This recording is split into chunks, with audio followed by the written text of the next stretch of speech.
नमस्कार दोस्तों, मैं वीरू सर आपका स्वागत करता हूं अपने YouTube channel genius coaching Barabanki में।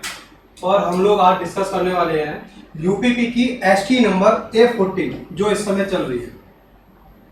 ठीक है भाई, चलिए बिना समय व्यर्थ किए हुए हम लोग पहले सवाल की तरफ चलते हैं बिना समय गवाए। तो देखो पहला सवाल क्या है आपके पास। पहला सवाल ये लिखा है, किसी संख्या को 899 से भाग देने पर शेषफल कितना बचता है? 63 बचता है। तो आपको बताना उस संख्या को 29 से भाग देने पर शेषफल क्या प्राप्त होगा, ये सवाल है। तो पहली बात तो ये, इस तरह के सवाल आते हैं तो इस तरह के सवालों को बोला जाता है कि ये सवाल फैक्टर डाउन कर रहे हैं। ठीक है, फैक्टर डाउन करने का मतलब क्या होता है वो भी सुन लो। इसका मतलब ये है कि जैसे ये 899 लिखा है और ये 29 लिखा है। अब देखो समझने वाली बात यहाँ पे क्या रहती है कि ये 899 से 29 छोटा नंबर तो हो रहा है, क्या 29 से 899 कटेगा? हाँ, ये पूरी तरह विभाजित हो रहा है। इसका मतलब है ये सवाल आपका किसका है? ये सवाल है फैक्टर डाउन का। ठीक है, तो जब ऐसा कुछ हो जाता है तो सीधे सीधे शेषफल में भाग दे देते हैं। 29 का भाग 63 में दे दो तो 29 दूनी क्या होगा? 58 होगा। और 58 का मतलब 8 5 13। इस केस के आंसर जो आने वाला है भाई, वो आंसर आने वाला है 5। पहले सवाल का आंसर कितना होगा? 5 होगा।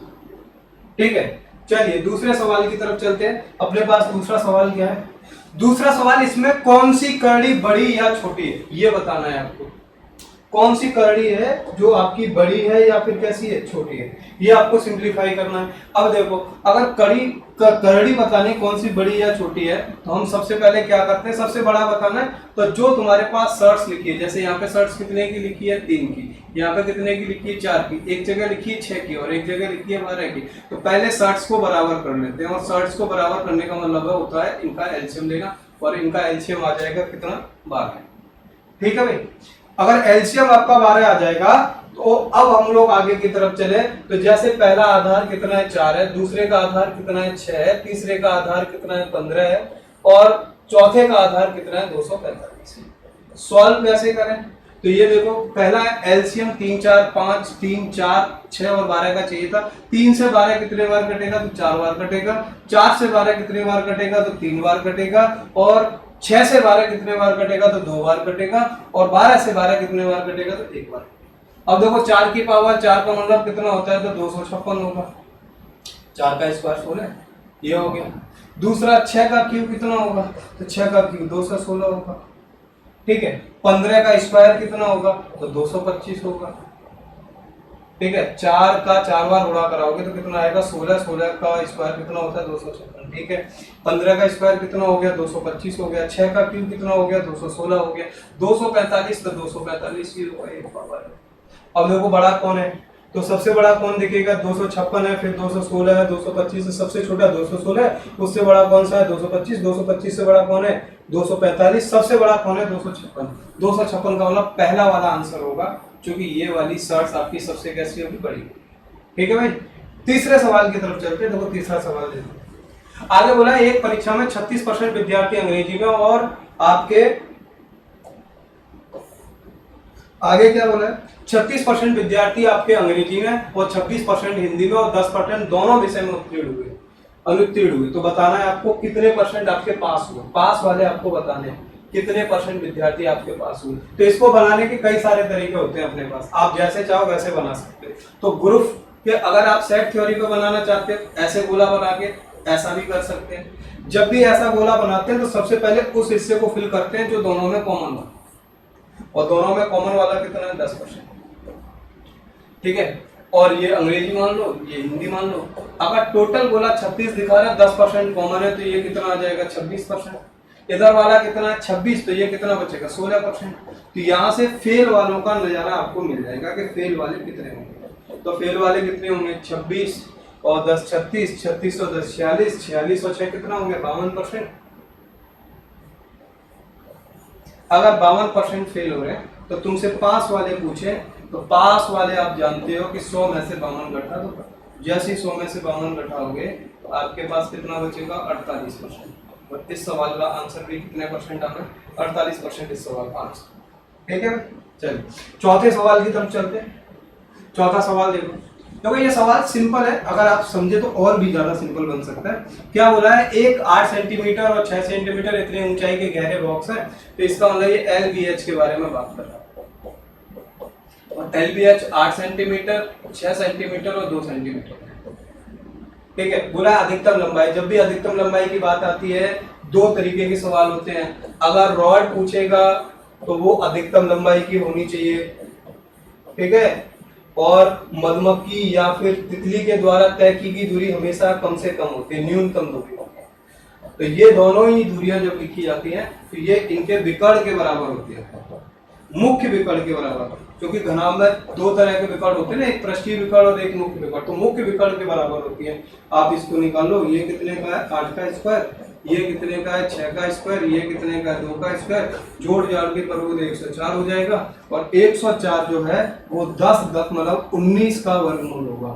10.19 का मतलब अप्रोक्सीमेशन में आप बोल सकते हो 10.2 सेंटीमीटर। ये इस सवाल का आंसर होगा। तो चौथे सवाल का आंसर कौन सा आएगा, बी इस सवाल का आंसर होगा, ठीक है। आगे की तरफ चलते हैं और सवाल देखते हैं। देखो पांचवा सवाल सिंपल है। एक त्रिभुज का परिमाप 100 सेंटीमीटर है और उसकी भुजाएं इस अनुपात में दी है। देखो मैंने कोण मतलब भुजाओं का अनुपात दे दिया। अगर ऐसा कुछ कर रहा है तो तुमको ये पता होना चाहिए कि अनुपात में अगर त्रिभुज में दो लोग बराबर हैं तो वो सामान्यतः कौन से त्रिभुज का होगा, ये तो समद्विबाहु होगा। कौन सा त्रिभुज होता है गुरु, समद्विबाहु, मतलब दो अनुपात बराबर है तो इसका मतलब समद्विबाहु त्रिभुज होगा। अगर ये समद्विबाहु त्रिभुज होगा, ठीक है, तो परिमाप देख लो, परिमाप कितना है इसका। तो अगर परिमाप देखोगे तो आप इस समझ सकते हो कि ये भुजा मान लो 2 है, इस वाली भुजा को भी 2 मान लो और इस वाली भुजा को क्या मान लो x, तो टोटल कितना हो जाएगा 5x, जो कितने के बराबर है 100 के बराबर। x की वैल्यू कितनी आ जाएगी 20। अगर x की वैल्यू 20 होगी इसका मतलब एक भुजा आपकी 20 आएगी, दूसरी भुजा आपकी क्या आएगी 40 आएगी, तीसरी भुजा भी आपकी क्या आएगी 40 आएगी, ठीक है। अब जानते हो कि अगर त्रिभुज का आपको क्षेत्रफल चाहिए तो इसकी ऊंचाई निकाल लो। अगर आप इसकी ऊंचाई चाहते हो तो तुम जानते हो क्या होता है क्षेत्रफल, तो क्षेत्रफल होता है 1/2 आधार गुणे ऊंचाई, ये होता है। अगर आप ऊंचाई इसकी निकालना चाहते हो तो मैं ऊंचाई निकालना आपको बता देता हूं कि ऊंचाई निकालने में आपको कौन से पॉइंट पे ध्यान दें। जैसे ये वाली भुजा कितनी है 40, ये वाली भुजा कितनी है 40, ये वाली भुजा भी कितनी है 40 और ये बीच वाली भुजा कितनी है 20।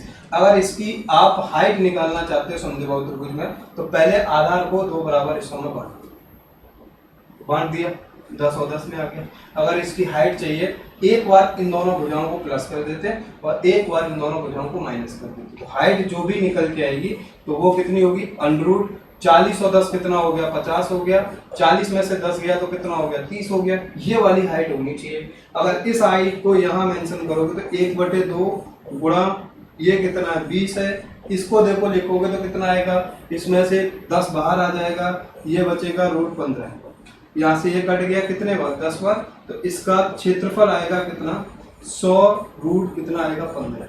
ये इस सवाल का आंसर। अगर आप चाहते हैं इस सवाल को तो एक तरीके से और कर सकते थे, हीरोज फॉर्मूला से आप कर लेते। अगर आपको ये सब बातें ध्यान नहीं है हीरोज फॉर्मूला से कर लेते हैं। हीरोज फॉर्मूला से कैसे कर रहे होते, तो ये आपका अगर ये त्रिभुज है, ये भुजा कितनी है 20 है, ये भुजा कितनी है 20 है, ये भुजा 40 है, वो दोनों भुजा, ये भुजा 40 है, ये वाली भुजा भी 40 है और ये भुजा कितनी है 20। तो आप ऐसा करो इसका परिमाप निकाल लो। परिमाप तुमको पता था, पहले ही दे रखा था कितना है 100, तो और परिमाप कितना आएगा 50 आएगा।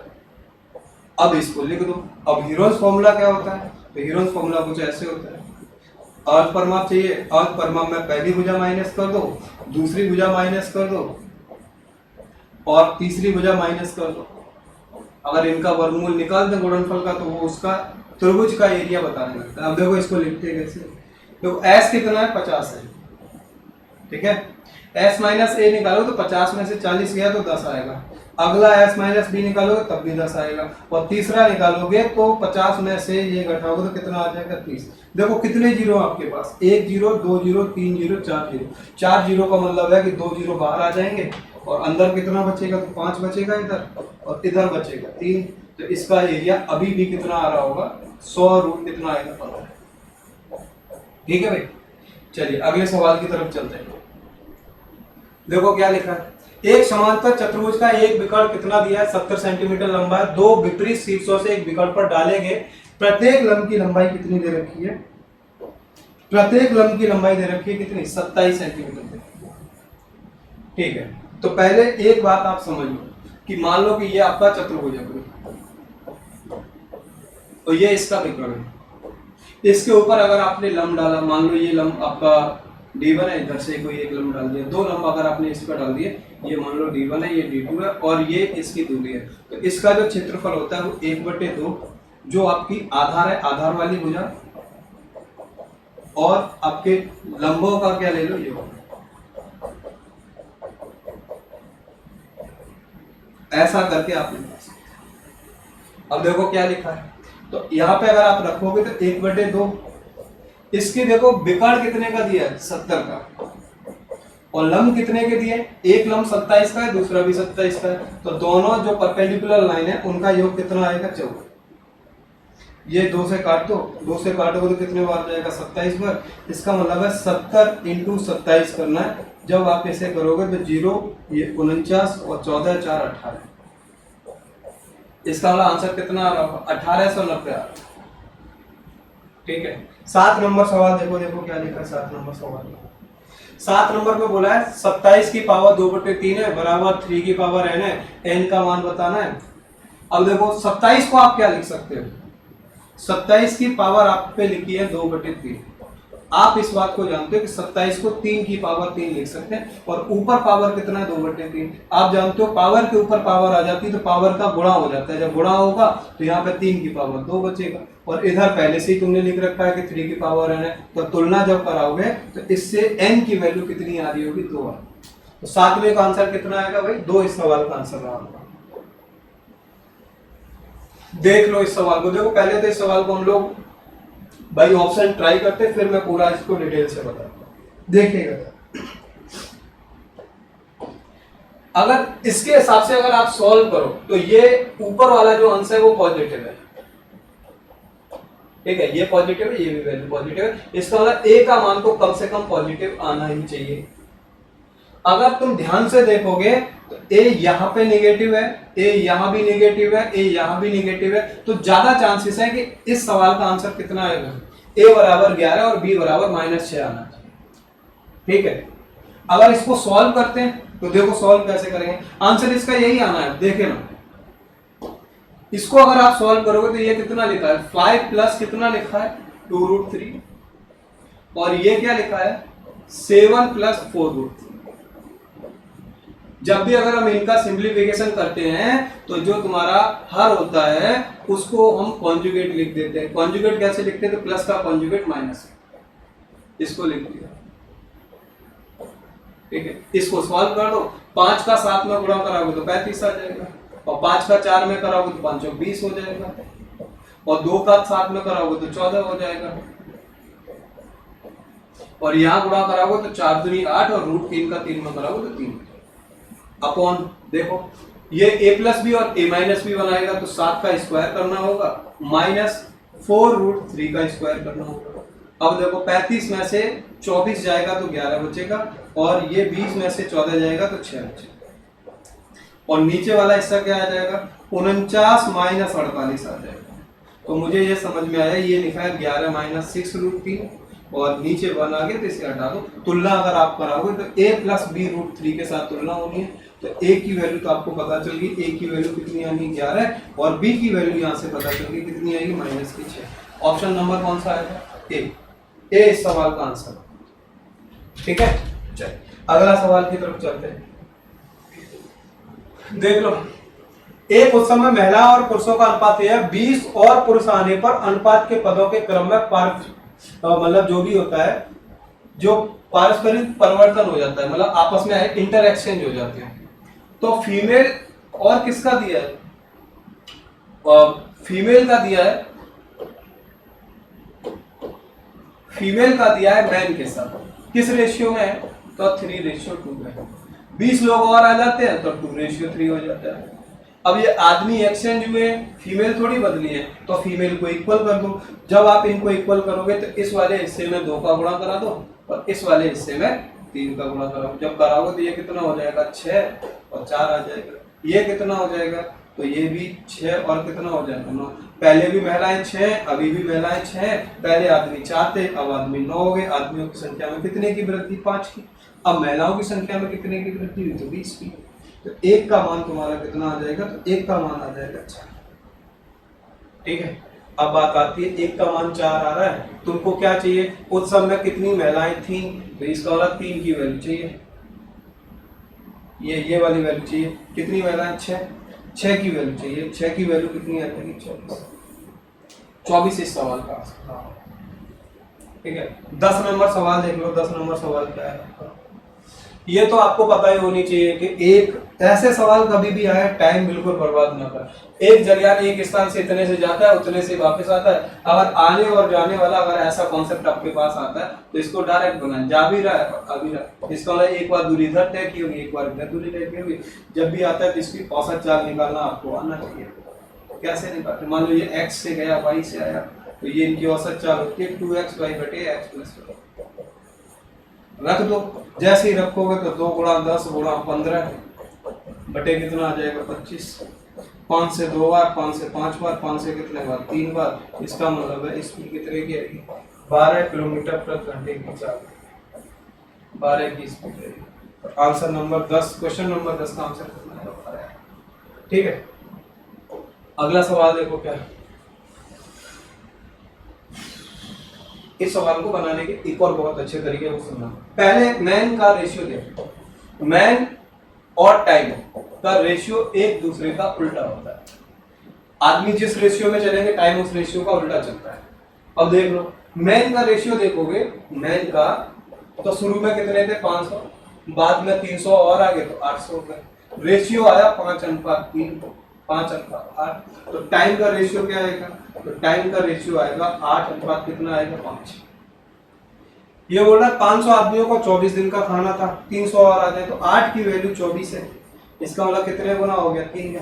तो 5 का 3 गुना कितना हो जाएगा 15। 15 इस सवाल का आंसर। ये जब भी अगर ऐसा दिखे तो ऐसे ही बनाए, टाइम हमेशा बचेगा आपका। ठीक है भाई, अगला सवाल चलते हैं। 11 के बाद 12 नंबर पे आ गए हम लोग। ओहो, अब देखो इसको मैं एलिमिनेट करना पहले आपको सिखाता हूँ। पहली बात तो यह है कि जब ऐसे इक्वेशंस कभी भी आते हैं तो उनका आंसर अंश के ऊपर डिपेंड करता है। अगर अंश पॉजिटिव है तो आंसर पॉजिटिव ही आएगा। इसका मतलब है तुम इन दो के ऊपर तो चर्चा करोगे ही नहीं। ये दो तो हटा ही दो, ये दो हटा दिए तो ए ऑप्शन आएगा या ये आएगा। अब वैसे अगर जनरली तुम सॉल्व भी करोगे तो ये वाला आंसर आ रहा होगा, ये तो कभी नहीं आ पाएगा। अब देखो ये कैसे आएगा, कैसे लिखते बोले, √13 प्लस √11, √13 माइनस √11।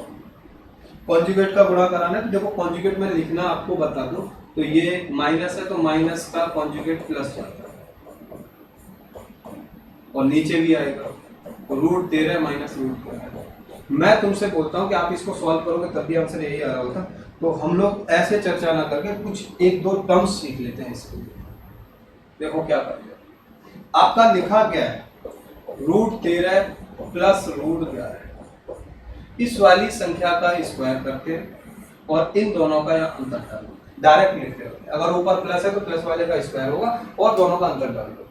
13 11 का अंतर दो, इसको सॉल्व करोगे तो क्या आएगा, 13 ये 11 आ गया प्लस 2√ab करोगे तो कितना आएगा, 13 11 का गुणा 143 बटे 2 आ गया। 13 और 11 जोड़ोगे तो 24 आ जाएगा। ये 2 कितना आ जाएगा, 143 आ जाएगा। अगर आप 2 का भाग देना चाहते तो दो अलग अलग भाग दोगे। 2 का भाग 24 में 12 बार जाएगा और 2√3 में कितने बार जाएगा, तो 2 बढ़ जाएगा। ये इस सवाल का आंसर। तो इस सवाल का आंसर कौन सा था, डी ऑप्शन इस सवाल का आंसर। ठीक है, इस सवाल का आंसर कौन सा था, इस सवाल का आंसर था डी ऑप्शन इस सवाल का आंसर। चलिए, ये सवाल भी तुमसे आना चाहिए क्योंकि सिंपल सवालों में से एक रहता है। अगर बना रहे हो तो टाइम हम लोग बचा लेंगे अपना। देखो क्या है, बोला है 3 वर्ष पहले ए और बी की औसत आयु 18 वर्ष है। तो तुम ऐसा करो, 3 वर्ष पहले की आयु का औसत लिखो। अगर 3 साल पहले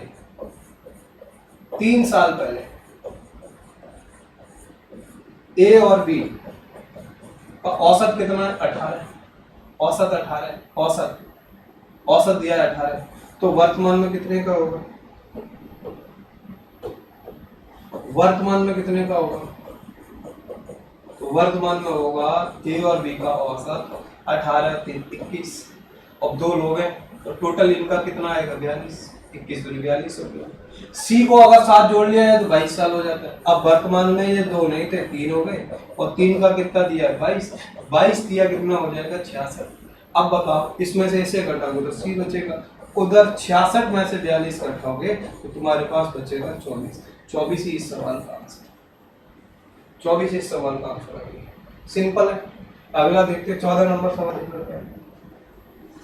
14 नंबर सवाल देख लो। एक दूध और पानी के 40 लीटर मिश्रण में 10% पानी, कितना पानी और मिलाया? ये सवाल मैंने कई बार आपको समझाया है कि जब भी अगर ऐसा सवाल कहीं पर भी क्रिएट होता है तो आप जब भी दिमाग लगाओ तो इसकी ये वाली लाइन पे दिमाग लगाओ। ये वाली क्या मिलाना है? पानी। तो इसका मतलब है हमको जो भी कार्य करना है वो करेंगे दूध। एक चीज कांस्टेंट रखिए, उसी का काम करते हैं। जो चीज कांस्टेंट होगी उसके ऊपर दिमाग लगा रहे, जो चीज कांस्टेंट होगी उसके ऊपर। जैसे पानी मिलाना है, जिसका हम दूध का काम करेंगे। दूध की मात्रा देख लो, मात्रा देखोगे दूध की तो पहले दूध की मात्रा कितनी है? 10% पानी है तो 90% दूध रहा होगा। दूसरे केस में 20% पानी तो 80% दूध रहा होगा। इसका मतलब है कि मात्रा का अनुपात 9:8 आएगा। तो टोटल हमेशा इसका अपोजिट चलता है वही, तो ये 8:9 है। अगर 8 40 कहलाता है तो बताओ यहाँ से यहाँ आने में कितना पानी मिला दिया? तो एक की वैल्यू कितनी आ जाएगी? अगर 5 की वैल्यू, 8 की वैल्यू अगर 40 के बराबर है तो 1 की वैल्यू कितनी आ जाएगी? 5। एक ही हमको मिलाना है। इसका वाला आंसर आएगा कितने लीटर? 5 लीटर। 5 लीटर इस सवाल का आंसर था। सिंपल रहता है, हमेशा इस वाली लाइन पर फोकस करके चलना, टाइम बचेगा आपका वही, है ना। अगला देख लो क्या। एक व्यक्ति 5% की हानि पर अपना टाइपराइटर बेचता है, यदि 80 रुपए अधिक में बेचता है। ये बहुत सिंपल सवालों में से एक है। सीपी 100 रुपए मान लो, 5% की हानि पे बेचेगा तो 95 रुपए का, और लाभ पे बेचता तो 105 रुपए का। यहाँ पे 5% लॉस करना है, यहाँ पे 5% प्लस करना है। अब बताओ यहाँ से यहाँ आने में कितने रुपए बढ़ गए? 10 रुपए। अगर 10 को 80 कहते हो तो 100 तुम्हारा क्या हो जाएगा? तो 100 800 बताएगा। अरे भाई यहाँ 1 जीरो था तो 1 जीरो, यहाँ पे 1 जीरो बढ़ा था, यहाँ भी 1 जीरो बढ़ा, तो आंसर कितना है? 800 इस सवाल का। ये तो बन गया होगा, सबसे सिंपल सवाल। देखते हैं अगला।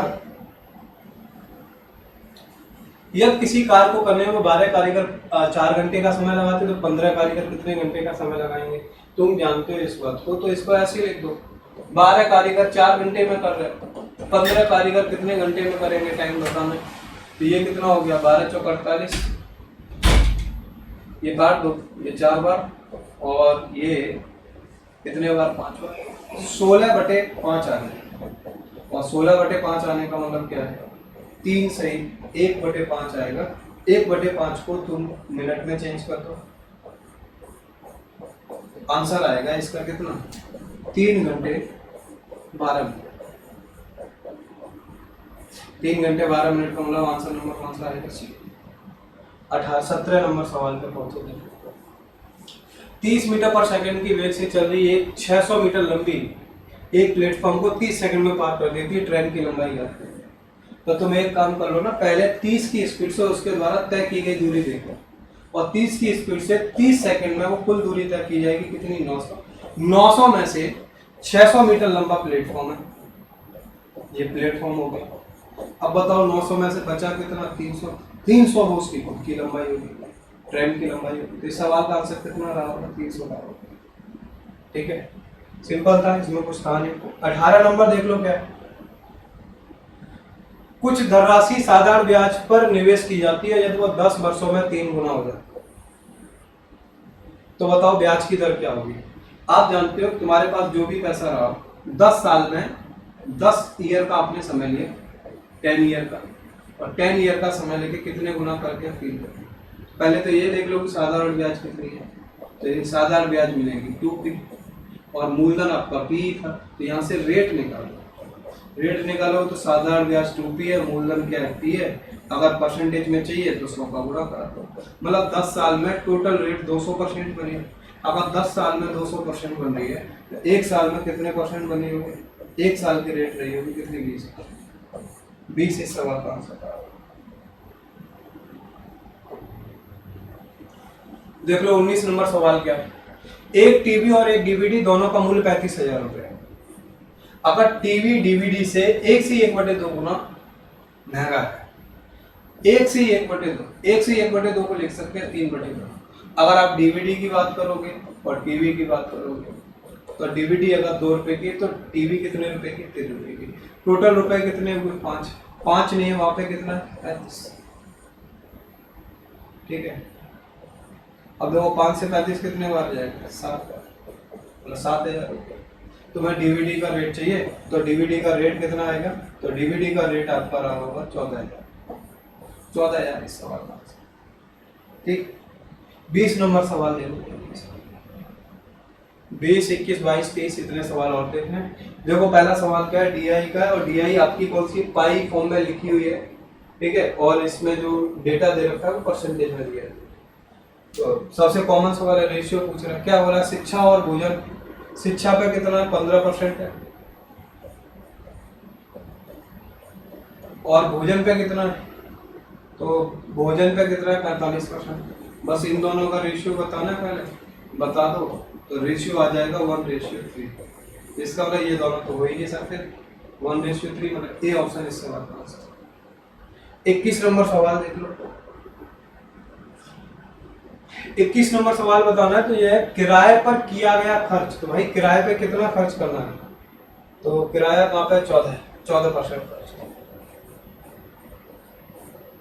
ईंधन पर खर्च किए गए, ईंधन पे खर्च किए गए का कितने %, ये कितना हो गया 9। जब इसको अगर आप परसेंटेज में चेंज करोगे तो ये आएगा 156% के नियरेस्ट आएगा भाग में। ठीक है, इस सवाल का आंसर कितना आना है, 156। 22 नंबर देख लो, डीआई सिंपल थी तो इसलिए ज्यादा फोकस नहीं। अगला देखो क्या बोला है,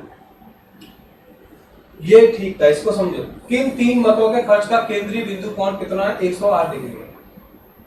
108 डिग्री बनाना है तो पहले परसेंटेज देख लो, टोटल परसेंटेज कितना बन रहा है। तो कपड़े पे देखो उसने ईंधन पे कितना खर्च किया है, तो ईंधन का खर्च हुआ है 9।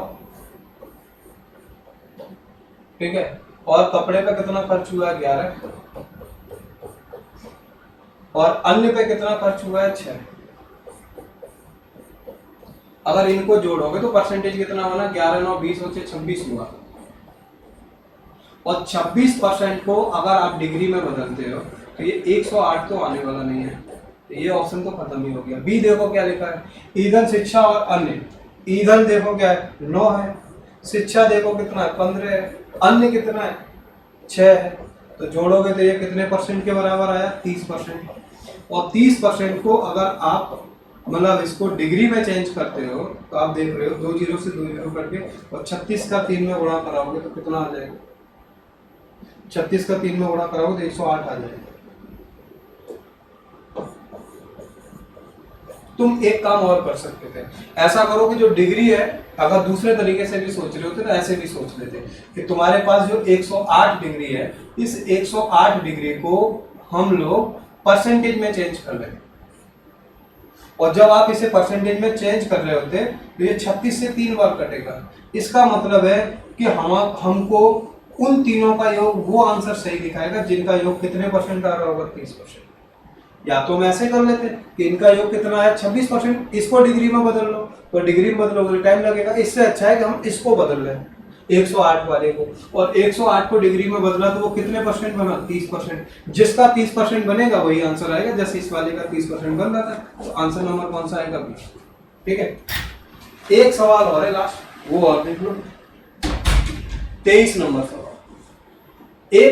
यदि एक परिवार की कुल आय इतनी है 25,000 रुपये, तो किराया और भोजन पे मिला के कितना खर्च हुआ, कितनी है 25,000।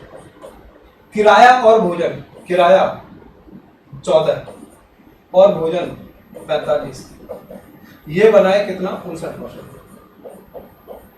25,000 का 59% निकाल लो, और 25,000 का तुम अगर देखो, वैसे मोटा मोटा हम लोग 60% निकालते हैं तो कितना आता, तो 60% अगर आप निकाल रहे होते तो ये 2 0 हो गए, 5 6 30 हो गया, 6 दूनी 12,